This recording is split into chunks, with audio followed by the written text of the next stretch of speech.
There is a death in nature so massive that it has its very own name. And the terrifying thing is that this death is not an end, but rather the beginning of an entirely new ecosystem at the bottom of the ocean. When a giant whale stops breathing, do you think everything simply ends? Or is it just the starting point of a brutal yet incredibly bizarre chain of events? What really happens when a body weighing tens of tons falls to the deep sea floor? And why can its death feed an entire other world?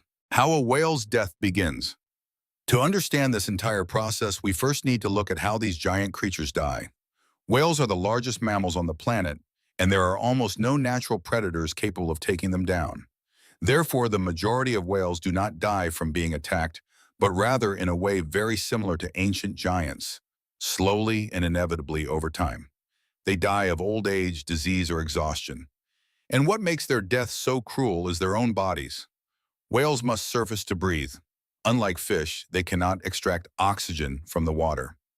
Every few minutes, they must use all their strength to push their massive bodies, weighing tens of tons, to the ocean surface just to take a breath.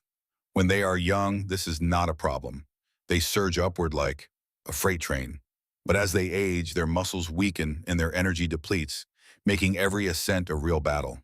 Can you imagine the feeling of having to lift the immense weight of your own body just to survive? And then, at some point, they no longer have the strength. Their bodies are too heavy, the water pressure is too great, and they cannot reach the surface one last time. The irony is that the very size that once made them invulnerable becomes the cause of their death. The floating stage. But that death is not the end. It is merely the first step in a chain of events known as a whale fall.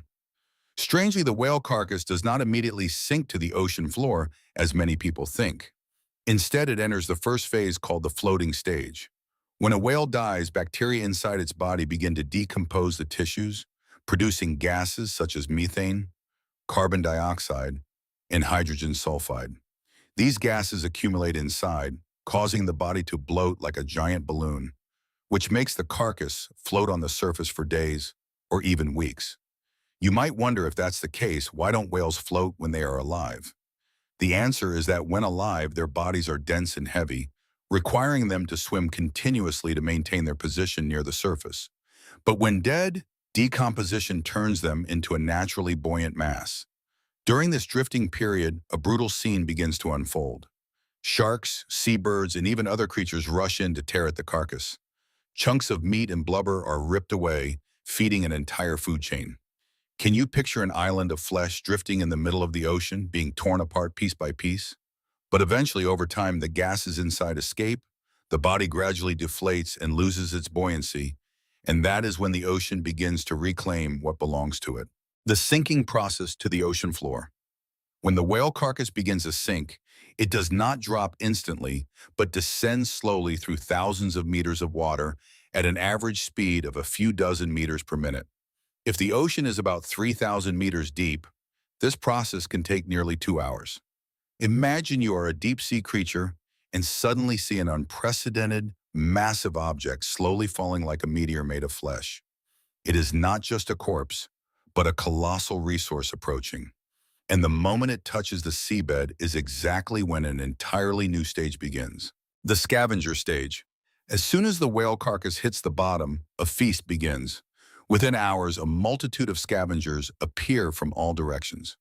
Hagfish, sleeper sharks, crabs, and countless crustaceans rush in to tear apart the remains of the body. The rate of consumption is truly astonishing. Hundreds of kilograms of flesh can disappear in just a single day. Over the following months or even years, they can consume up to 90% of the whale's body mass.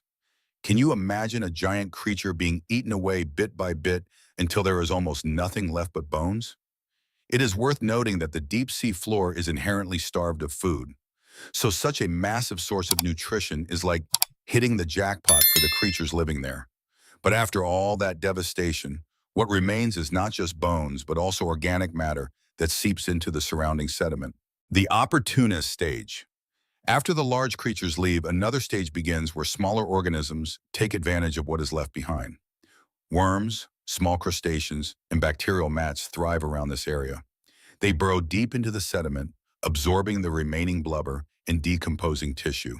If this scene occurred on land, the stench would be unbearable, with thousands of kilograms of rotting flesh and the spread of sulfur and ammonia gases. But at the bottom of the sea, everything happens in silence. This stage can last for years, even decades. And amazingly, from a single carcass, an entire ecosystem begins to form. A living oasis in the middle of the nearly empty deep sea. Some species even exist exclusively in this environment. They depend entirely on the death of whales to survive. The sulfophilic stage in chemosynthetic ecosystem. When the flesh is almost entirely gone, the whale bones remain, but they are not useless.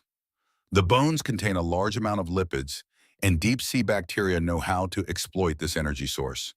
They break down the fats and produce hydrogen sulfide, a gas that is toxic to most organisms, but serves as an energy source for specialized ecosystems. Creatures like giant tube worms, mussels, and clams appear, living off these bacteria and creating an ecosystem similar to hydrothermal vents, but without the need for magma or sunlight. Can you imagine a complete ecosystem sustained solely by a skeleton? This stage can last for decades, or even a century. A single whale dies, yet it gives rise to thousands of new organisms. The final stage, turning into a reef. When the sulfide source is depleted, the bacteria gradually disappear, and all that remains is a brittle skeleton lying deep on the ocean floor. But even now, the process is not over. Corals, sponges, and sea anemones begin to attach themselves to the skeleton, turning it into a reef-like structure.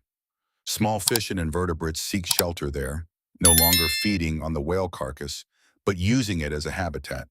Can you imagine a skeleton that was once a symbol of death now becoming the foundation for life? And this process can last for nearly a century before all traces disappear completely. Impact on the ecosystem and the history of whaling. Such events are not just isolated phenomena, but have a massive impact on the entire ocean. During the era of industrial whaling, thousands of whales were killed every year.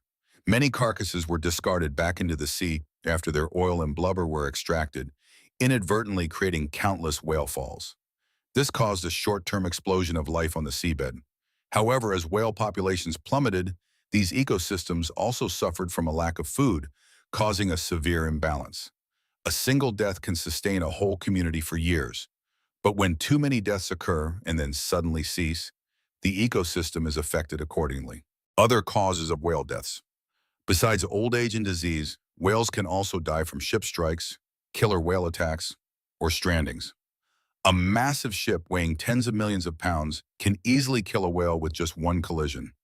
Killer whales sometimes hunt whale calves, and stranding events leave whales stuck on the shore, where their body weight crushes their internal organs. Sunlight causes the body to decompose from the outside, and accumulating gases cause the carcass to bloat. If the tide rises, it might float again and drift out to sea, continuing the whale fall process. In some cases, the gas pressure builds up so much that it causes the whale carcass to explode, creating bizarre but true stories. Ultimately, no matter how a whale dies, its death becomes life for thousands of other creatures. A cycle that is both cruel and miraculous, where the end is exactly the beginning.